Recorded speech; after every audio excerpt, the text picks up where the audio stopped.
Afin de réaliser un crémeux noisette, nous avons besoin de crème à 35% de matière grasse, de jaune d'œuf, de praliné noisette, de pâte de noisette et de gélatine. Le crémeux se construit sur une base de crème anglaise, mais sans sucre, le sucre étant apporté par le praliné. Disposez dans une russe la crème, la pâte de noisette et le praliné noisette.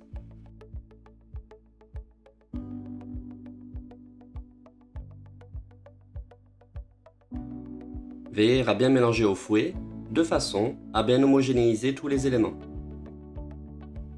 Chauffez le mélange en remuant régulièrement. Parallèlement, disposez les jaunes d'œufs dans une calotte.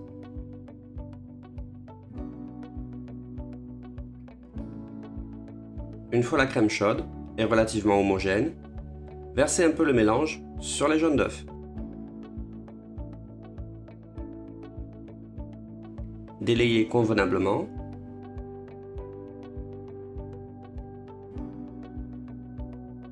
Réintégrez le tout dans la russe et menez la cuisson. La cuisson de la crème anglaise est très délicate et peut engendrer une crème totalement inconsommable si elle est mal réalisée. Menez la cuisson en vannant la crème, c'est-à-dire en effectuant un 8 à l'aide de la spatule exoglace à l'intérieur de la russe. Afin d'assurer une cuisson sans encombre, ne pas hésiter à vous munir d'un thermomètre pour contrôler la température. Celle-ci ne doit pas excéder les 83 degrés, qui est la température optimale de cuisson de la crème anglaise. Au-delà de cette température, il y a un risque de coagulation non désirée des jaunes d'œufs, que l'on appelle la floculation. Il faut donc absolument contrôler la température de la crème anglaise, et donc de la cuisson. On doit également observer les changements de consistance de la crème. On dit qu'on cuit la crème à la nappe. La crème anglaise est une des crèmes les plus fragiles en pâtisserie. Il faut donc assurer un protocole dans des conditions d'hygiène strictes. Au niveau HACCP, et plus généralement de l'hygiène, il est important de maîtriser le protocole. Pour éviter tout risque bactériologique, on peut privilégier l'utilisation de jaunes d'œufs pasteurisés, qu'on appelle ovoproduits, à l'instar d'œufs coquilles, qui peuvent présenter un risque de contamination si la manipulation des œufs n'est pas conforme. La crème arrive bientôt au terme de sa cuisson et il sera nécessaire d'y apporter une attention particulière.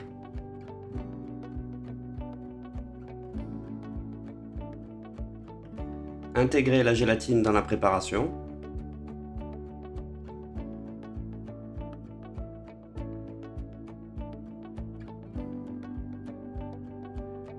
Veillez à bien mélanger le tout, puis débarrasser. Versez le crémeux noisette dans un entonnoir à piston. Coulez le crémeux dans des moules hémisphériques de 4 cm de diamètre. Entreposez en surgélation pour bloquer et faciliter le démoulage. Afin de réaliser une dacquoise, nous avons besoin de blanc d'œuf, de sucre semoule, de sucre glace et d'une poudre de fruits secs, soit amande, soit noisette. Tamisez éventuellement le sucre glace et le mélangez avec la poudre de fruits secs afin de faciliter l'incorporation. Parallèlement, nous aurons besoin de monter les blancs d'œufs qui seront meringués avec du sucre. Pour mémo, la dacquoise est classée dans la famille des pâtes battues ou pâtes montées et plus particulièrement dans la sous-famille des biscuits meringués.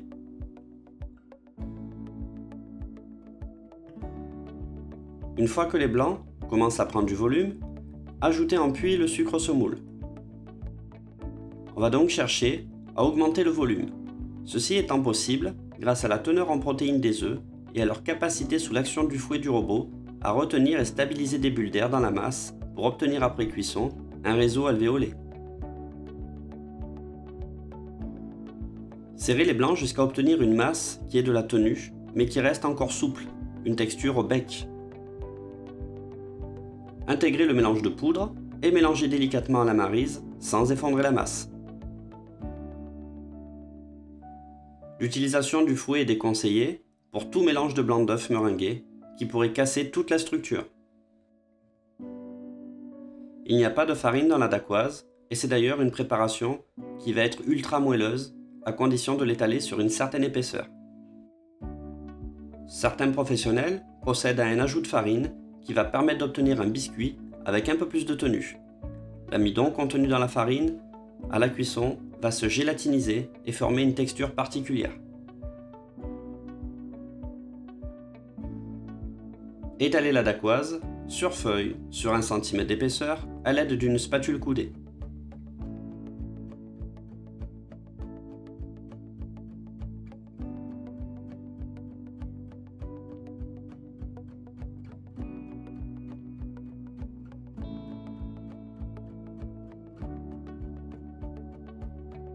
Mettre en cuisson à 160 degrés, environ 12 à 15 minutes.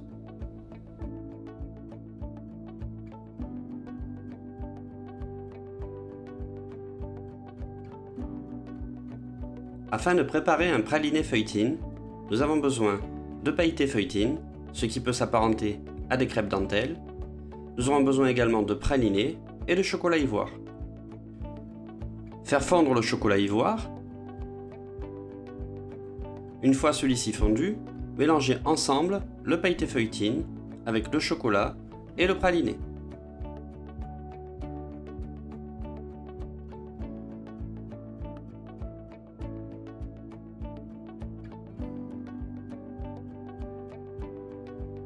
Mélangez jusqu'à l'obtention d'une masse homogène. Cette base pourra être utilisée directement en l'étalant sur un biscuit au préalable cuit, ce qui apportera une texture très croustillante et très agréable. On peut bien entendu utiliser du chocolat au lait au lieu du chocolat ivoire et agrémenter avec des noisettes concassées, du riz soufflé, voire des brisures d'autres biscuits. Tout ceci est laissé à l'appréciation de chaque professionnel.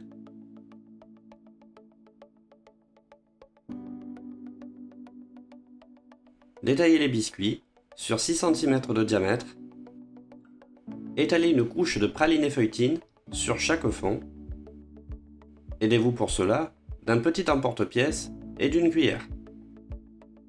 On pourrait également étaler la totalité du praliné feuilletine sur le biscuit et détailler ensuite. Une fois le croustillant étalé sur la dacquoise, entreposez en surgélation quelques minutes pour affermir et simplifier la manipulation.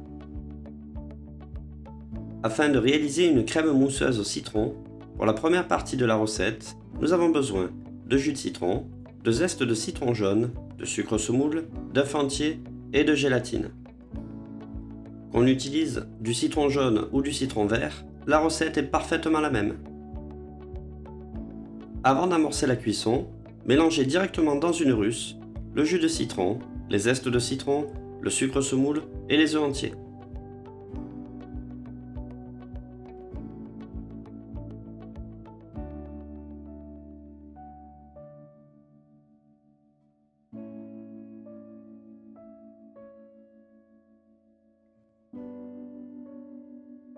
Chauffez l'appareil et menez la cuisson de la crème citron.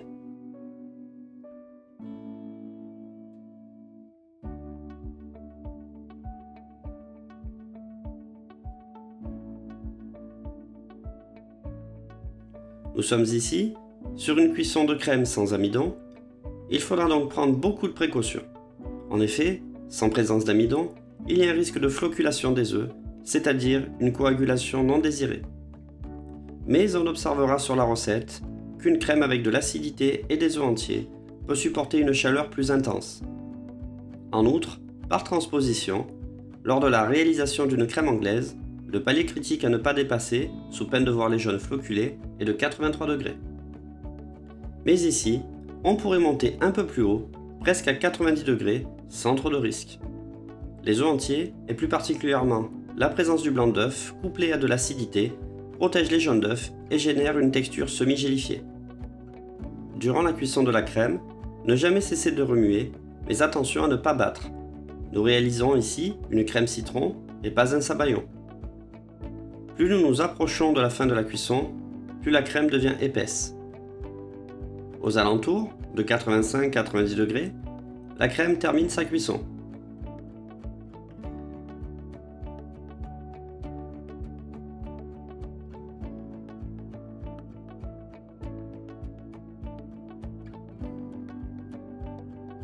Ajoutez la gélatine.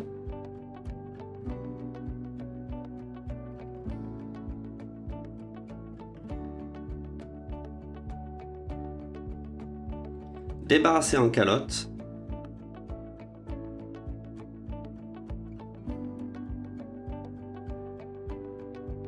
Filmer au contact et refroidir jusqu'à 40 degrés.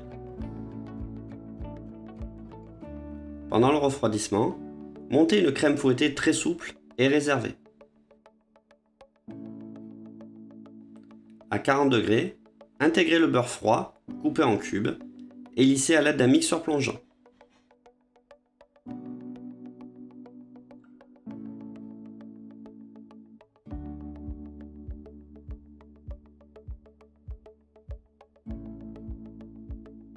À 25 degrés, incorporez la crème fouettée en 2 fois pour l'obtention d'un appareil totalement homogène.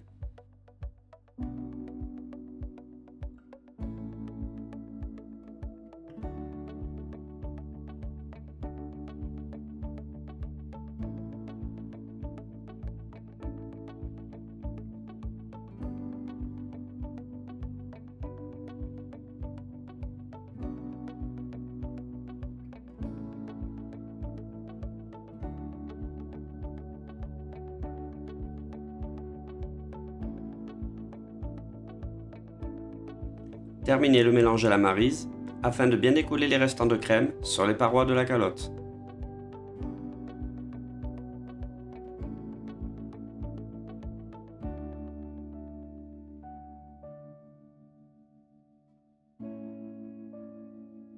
Coulez un peu plus qu'à mi-hauteur la crème mousseuse citron.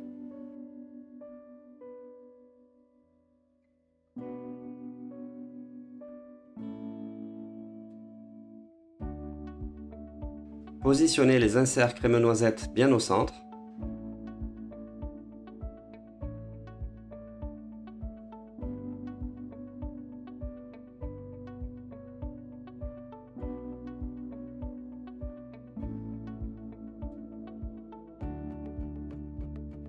Coulez à nouveau un peu de crème mousseuse citron.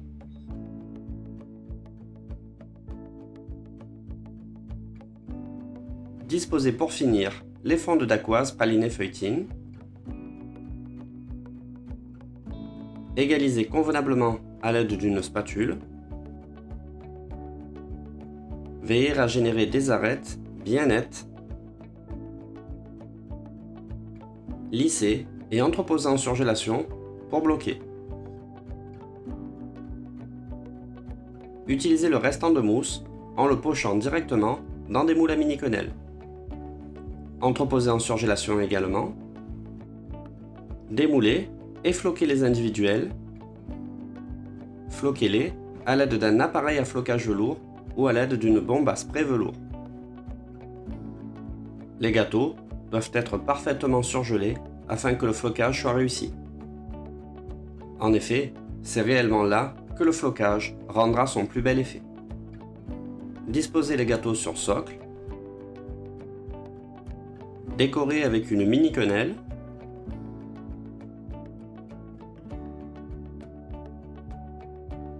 Apposez quelques paillettes d'or. Pour finir, positionnez une petite fleur en chocolat plastique.